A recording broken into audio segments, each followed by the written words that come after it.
សួស្តីអ្នកនរគ្នាសូមស្វាគមន៍មកកាន់ TikTok ដែលណែនាំដោយ Wasted Corp ខ្ញុំបាទ Allen ថ្ងៃនេះយើងមកមើលនៅដំណោះស្រាយដ៏ឆ្លាតវៃមួយដែលធ្វើឲ្យជីវិតយើងរស់នៅកាន់តែមានភាពងាយស្រួលមិនថានៅផ្ទះនៅកន្លែងធ្វើការឬក៏កន្លែងណាក៏ដោយ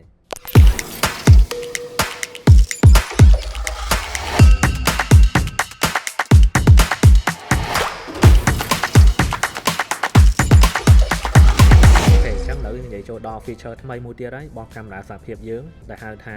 AI Power Perimeter Protection អានេះគឺវាជា function មួយដែលយើងអាច set 0បានឧទាហរណ៍ថាយើង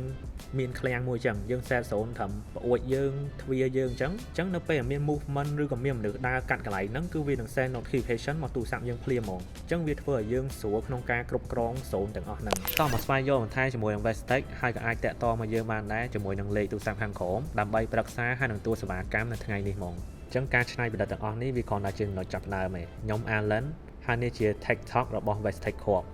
ហើយខ្ញុំនឹងជួបអ្នកនរគ្នានៅវីដេអូបន្ទាប់ទៀតអញ្ចឹងយើងចាំមើលទាំងអស់គ្នាណា See you